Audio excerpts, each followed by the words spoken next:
السلام عليكم ورحمة الله وبركاته. الحمد لله رب العالمين والصلاة والسلام على أشرف المرسلين وعلى آله وأصحابه وأزواجه وذرياته وأهل بيته أجمعين.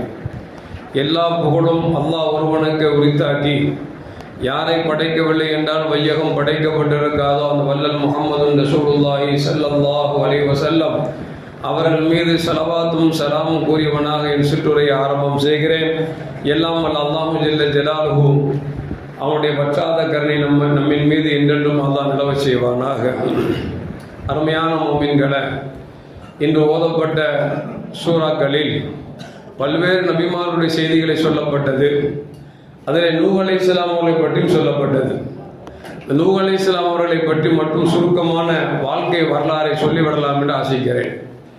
ஆதம் அலைஹிஸ்ஸலாம் அவர்களுக்கு பிறகு 140 ஆண்டுகளுக்கு பிறகு பிறந்தவர்கள் தான் செய்தனா நூஹ் அலைஹிஸ்ஸலாம். இந்த நூஹ் அலைஹிஸ்ஸலாம் அவர்களை பற்றி அல்லாஹு ஜல்ல ஜலாலுஹு குர்ஆனில் கிட்டத்தட்ட 42 இடங்களில் சொல்கிறான். அதில் குறிப்பாக 29 சூறாக்களில் அல்லாஹ் அவர்களை திரும்ப திரும்ப சொல்கிறான். அவர்கள் பெயரில் ஒரு சூறாவே இருக்கிற சூரத்து நூஹ் என்கிற ஒரு சூறாவும் குர்ஆனில் பதிவு செய்யப்பட்டிருக்கிறது. அப்படி என்றால் நூஹ் அலைஹிஸ்ஸலாம் அவர்கள் இந்த உலகத்தில் வாழுகிற காலத்தில் எவ்வளவு சிரமப்பட்டிருப்பார்கள், அவர்கள் அல்லாஹ்வின் பாதையிலே எந்த அளவுக்கு அவர் மக்களை அழைத்திருப்பார்கள் என்கிற செய்தியை அல்லாஹ் திரும்ப திரும்ப சொல்றது மூலமா நமக்கு தெரிய வருகிறது. இப்போ ஆதம் அலைஹிஸ்ஸலாம் அவங்களுக்கு பிறகு 140 வருஷம் கழித்து பிறந்தவங்க நூஹ் அலைஹிஸ்ஸலாம். இவர்கள் கிட்டத்தட்ட 1050 வருடங்கள் வாழ்ந்திருக்கிறார்கள். ஒரு ரிவாயத்தில் 950 வருஷம் சொல்கிறாங்க. ஆனால் என்ன அப்படின்னா 1050 வருஷம் வாழ்ந்தாங்க. தாவாவுடைய பணி மக்களை அல்லாஹ்வின் பக்கம் அழைச்சது மட்டும் 950 வருஷம் அழைச்சிருக்காங்க அப்படிங்கிறத நமக்கு வரலாறு நமக்கு சொல்லி காட்டுகிறது. 950 வருஷம் வாழ்ந்திருக்காங்கன்னா எவ்வளோ பெரிய கொடுப்பனை, அல்லாஹ் ரொம்ப பெரிய கொடுப்பனை. இந்த 950 வருஷத்தில் அல்லாஹ்வின் பக்கம் மக்கள் அழைச்சாங்க. ஒரு வருஷத்துக்கு ஒரு ஆள் அப்படின்னு கணக்கு பண்ணால் 950 பேராது ஈமான் கொண்டிருக்கணும். நான் அவனை கொண்டு ஈமான் கொண்டாலும் வெறும் 80 பேர் தான். செவிடங்காத சங்கூதம் சொல்லுவாங்கல்ல, அந்த மாதிரி என்ன சொன்னாலும் கேட்காத ஒரு சமூகமாக நூஹ் அலைஹிஸ்ஸலாமுடைய சமூகம் இருந்தது. எந்த அளவுக்கு அப்படின்னா கூப்பிட்டு பார்த்தாங்க, வேலைக்கு ஆகல. அல்லாஹ்ட துஆ செஞ்சாங்க, ரப்பி லா ததர் அலல் அர்தி மினல் காஃபிரின தையாரா, இந்த காஃபிர் பேர ஒருத்தனை கூட விட்டுறாரு அப்படின்னு சொல்லி அல்லாஹ்ட செஞ்சாங்க, சாபம் விட்டாங்க. அல்லாஹ் சொன்னா, நீங்க கேட்டப்ப நான் சும்மா விட போறேன்னா, நீங்க ஒன்று செய்யுங்க, உங்களை ஈமான் கொண்ட மக்கள் நீங்களாம் இருக்கிறீங்களா இல்லையா, நீங்கள் பாதுகாப்பா இருக்கணும் அப்படிங்கிறதுனால நீங்க ஒரு கப்பலை செய்யுங்க அப்படின்னு சொல்லி அல்லாஹ் சொன்னான். கப்பல் எங்க ஓடும்? தண்ணீர் தான் ஓடும். அங்க கடலும் இல்லை, ஆறும் இல்லை, எதுவும் இல்லை. கப்பலை செய்யறாங்க. எந்த அளவுக்குன்னா அதோட உயரத்தை பார்த்து அப்படின்னா 100 முழம், நீளத்தை பார்த்தீங்கன்னா 100 முழத்துக்கு அவங்க அடிச்சுறாங்க. 3 அடுக்காக கப்பலை செய்யறாங்க. கப்பலை செய்யறது மட்டுமல்ல, அந்த கப்பலை செஞ்சிட்டு இருக்கும் போது அந்த காஃபிர் பசங்க செஞ்சாங்கன்னா அதை கக்கூசா பயன்படுத்த ஆரம்பிச்சிட்டான். அதுல ஏறி டாய்லெட் போறது இப்படியே பண்ணிட்டு இருந்தான். அல்லாஹ் பார்த்தா எந்த அளவுக்கு அப்படின்னா எல்லாருக்கும் ஒரு சொறி சேர்க்க கொடுத்தான் பாருங்க. அங்கங்க ஒரே அரிப்பு, தாங்க முடியல. அரிப்பு வந்தவங்களுக்கு தெரியுமில்ல, அது அண்டர்கிரவுண்ட்ல அரிப்பு வந்து வச்சுங்களேன், அல்லாஹ் அக்பர், ரோடு வீடுலாம் தெரியாது, வரக்கு தேப்பா இருப்பாரு. நம்மளே மூஞ்சி சுடிச்சுக்குவோம், என்னடா இப்படி பப்ளிக்ல இருந்து தேய்க்கிறான்னு அப்படின்னு. உடம்பெல்லாம் அரிப்பு வந்தா என்ன ஆகிறது? எல்லா புயலுக்கும் அரிப்பு வந்துருச்சு. பார்த்தான் ஒருத்த போய் எழுந்த டாய்லெட் இருக்கும்போது கப்பலுக்குள்ள விழுந்துட்டான். உளுந்து எழுந்தவனுக்கு அரிப்பு போயிருச்சு. அரிப்பு போயிருச்சு. அவன் சொன்னா, டே அருள் மருந்து எங்க இருக்கு தெரியுமா? நம்ம போட்ட இடத்துல இருக்கு அப்படின்னா. எல்லாரும் வந்தா வலிச்சு தேய்ச்சிட்டான். வலிச்சு தேய்ச்சா சுத்தமாயி போச்சு கப்பல்.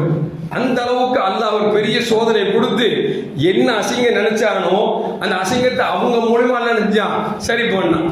இப்ப நூஹ் அலைஹிஸ்ஸலாம் கப்பல் செய்யறாங்களா? மக்கள் கேட்டாங்க, இந்த கப்பல்ல தரையில ஓடுமா அப்படின்னு கேட்டாங்க. அவங்க சொன்னாங்க, பொறுத்தீங்க, அவசரப்படாதீங்க அப்படின்னாங்க.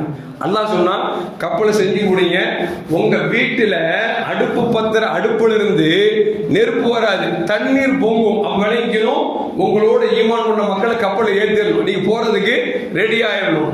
ஒரு நாள் திடீர்னு அடுப்புல இருந்து தீக்கு பதிலா என்ன செய்யுது? தண்ணி கபகபகபகன்னு வருது. வானத்திலிருந்து பொழிய ஆரம்பிச்சிருச்சு. 2 பக்கமும் தண்ணி. எந்த அளவுக்குன்னா அந்த காலத்து மக்கள்லாம் 60 முழத்துக்கு இருந்தாங்க.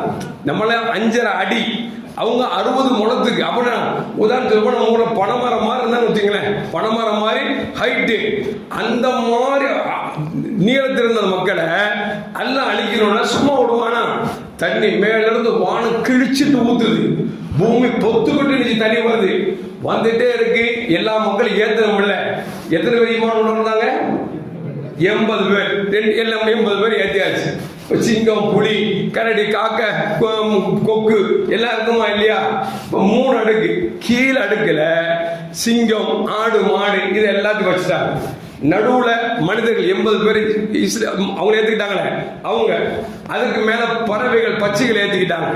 இப்போ யோசிக்கணும், சிங்கமும் இருக்குது, ஆடும் இருக்குது. சிங்கமும் இருக்குது, இருந்தா என்ன ஆகும்? என்ன ஆகும்? ஆடு செத்து போயிருமா இல்லையா? எல்லாரும் ஜோடி ஜோடியா தான், ஒரு ஆண் ஆடு, ஒரு பெண் ஆடு, ஒரு ஆண் சிங்கம், ஒரு பெண் சிங்கம், இப்பதான் ஏத்துனாங்க. எல்லாம் ஏத்தனோடனே இப்ப சிங்கம் இருக்குது, என்ன செய்யுது?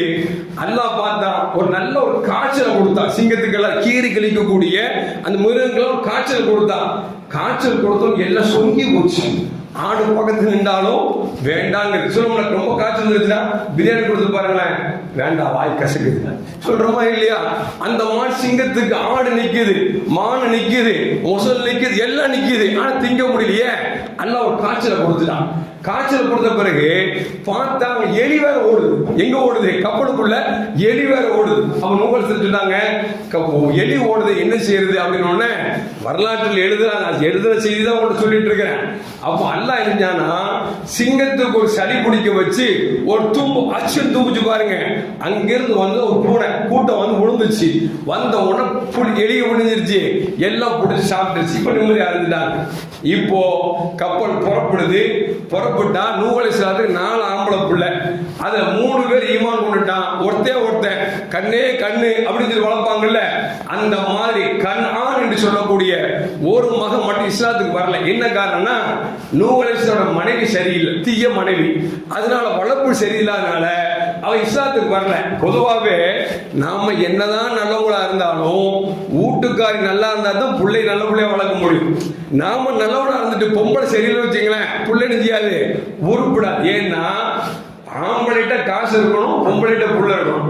பொம்பளைட்ட காசு இருந்தாலும் காசு வீணா போயிடும், ஆம்பளைட்ட புள்ள இருந்தாலும் புள்ள வீணா போயிடும். விளங்குதா உங்களுக்கு? அதனால பொம்பளை நல்லா இருந்தா தான் புள்ள நல்லா இருக்கும், அப்படிதானே? ஏன்னா தாய் தான், தாயின் மடி தான் முதல் பள்ளிக்கூடம் அப்படிம்பாங்க. அதனால தாய் சரிதான் சரிக்க முடியும். நூஹ் அலைஹிஸ்ஸலாம் மனைவி சரியில்லாதனால அந்த கண்ணான் இஸ்லாத்துக்கு வரல. அவனை கூப்பிடுறாங்க, எப்பா நீ உள்ள ஏறி இருப்பா, மழை பொழியுது, எல்லாத்தாலும் வெள்ளப்படுத்த அடிக்க போறான் அப்படின்னு. அவன் 60 மூலமாச்சே, நான் மலைக்கு மேல ஏறிப்பேன் அப்படின்னா. நூஹ் அலைஹிஸ்ஸலாம் சொன்னாங்க, எந்த மலைக்கு மேல போனாலும் அல்லாஹ்வோட தண்டனை தண்டிக்கு தப்ப முடியாது, வந்துடும் கூப்பிட்டான். அவன் வரமாட்டேன்டான். கடைசியில அவன் கண்ணான் என்பவன் அழிக்கப்பட்டான் அப்படிங்கிற ஒரு நிகழ்ச்சி சொல்றான். எந்த அளவுக்குன்னா நூஹ் அலைஹிஸ்ஸலாம் கப்பல் புறப்பட்டு 6 மாசமாக சுத்தி வந்தது. அந்த 6 மாசமா கடும் மழையும் பூமியில் தண்ணீர் பொக்களும் ஏற்பட்டு உலகத்தில் எல்லோரும் அழிக்கப்பட்டார்கள். காபால வந்து 40 நாள் அந்த காபாவை சுற்றி அந்த கப்பல் சுத்தி கொண்டு வந்தது. கடைசியில் அல்லாஹ் பொழிஞ்ச மலையை நிப்பாட்டினா, பூமியிலிருந்து சுரக்கிற நீரையும் நிப்பாட்டினா, கடைசி ஜூதி மலை அப்படிங்கிற மலையில போய் கப்பல் தறிபட்டது, நின்று போச்சு, எங்கேயும் போகல. தண்ணி கொஞ்சம் கொஞ்சமா வத்தி முடிச்ச உடனே தண்ணி வத்திருச்சா இல்லையான்னு பாக்குறதுக்காக அல்லாஹ் காகத்தை அனுப்பினான். காகம் வந்து பார்த்துட்டு செத்த புடம் இருந்துச்சு, உட்காந்து ஆரம்பிச்சிருச்சு. பெரும்பாலும் காகத்துக்கு சாப்பாடு என்னது? எலி இருக்கு பாத்தீங்களா, அப்படி பின்னால ஊசி போட்டு குடலை போட்டு இருக்கும், பாத்துக்குமா இல்லையா? அந்த காகத்துக்கு அல்லாஹ் இணைஞ்சான். அப்பமே இணைஞ்சான். அந்த மையத்தை சாப்பிட்ட உடனே நூஹ் அலைஹிஸ்ஸலாம் பாத்திர வச்சுமே ஆளை காணாம அப்படின்னு சொல்லி விட்டுட்டான். கடைசி புறாவை அனுப்புனாங்க. புறா வந்துச்சு, பார்த்தா பூமியில தண்ணி எல்லாம் வத்தி ஜைத்தூன் செடியை கொண்டு வந்து கொடுத்துச்சு. அப்ப நூஹ் அலைஹிஸ்ஸலாம் வாங்கிட்டாங்க, தண்ணி வத்திருச்சு, நமக்கு மேல இருந்து கீழே இறங்கலாம்னு சொல்லிட்டு அவங்க கீழே இறங்கினாங்க. அந்த நேரத்தில் அழிக்கப்பட்ட பிறகு முதலாக முளைந்த செடி என்று சொன்னால் ஜைத்தூன் அப்படிங்கிறத நமக்கு வரலாறு நமக்கு சொல்லி காட்டுகிறது. அருமையான மக்களை, இப்படி நூஹ் அலைஹிஸ்ஸலாம் கப்பல் 6 மாசமாக சுத்தி கடைசி 40 நாள் காபாவை தவாப் செய்து அதற்கு பிறகு நூஹ் அலைஹிஸ்ஸலாம் இறக்கப்பட்டார்கள் அப்படிங்கிற வரலாறு நமக்கு சொல்லி காட்டுகிறது. எதற்கு சொல்வார்கள் என்று சொன்னால், நூஹ் அலைஹிஸ்ஸலாம் அவ்வளவு பாடுபட்டு அந்த மக்களுக்கு மத்தியில் இஸ்லாத்தை சொல்லியும் கூட பல ஆயிரக்கணக்கான பேர் இருந்தும் கூட அதில் வெறும் 80 பேர் தான் ஈமான் கொண்டார்கள். அந்த ஈமானுக்கு பிறகுதான் நூஹ் அலைஹிஸ்ஸலாம் செஞ்சாங்க அப்படின்னா அல்லாஹ்ட்ட துஆ செஞ்சாங்க, யா அல்லாஹ் இந்த மக்கள் அழைச்சு பார்த்தேன், யாருமே கேட்கல, அதனால ஓட்ட விட்டுறேன், நீ விட்டுறாத புடி அப்படின்னாங்க. பிடிச்சாம பாருங்க, அல்லாஹ் ஒட்டு மொத்தமாக அழிக்கப்பட்டார் அப்படிங்கிற ஒரு நிகழ்வை நமக்கு வரலாறு நமக்கு சொல்லி காட்டுகிறது. எல்லாம் அல்லாஹ் கொஞ்சம் நல்லோர்கள் செய்கிற போதனையை பயானை கேட்பது மட்டுமல்ல செயல்படுத்த வேண்டும் என்கிற செய்தியை இந்த வரலாறு நமக்கு சொல்லி காட்டுகிறது. எல்லாம் அல்லாஹ் கொஞ்சம் கேட்டதுபடி நடக்கக்கூடிய நல்ல முத்தகின்களின் கூட்டத்தில் அல்லாஹ் நம்மை ஆக்கி அல்வானாக. அஸ்ஸலாமு அலைக்கும் வரஹ்மத்துல்லாஹி வபரகாத்துஹு. ஸல்லல்லாஹு அலா முஹம்மத் ஸல்லல்லாஹு அலைஹி வஸல்லம். ஸல்லல்லாஹு அலா முஹம்மத் ஸல்லல்லாஹு அலைஹி வஸல்லம். ஸல்லல்லாஹு அலா முஹம்மத் யா ரப்பி ஸல்லி அலைஹி வஸல்லம்.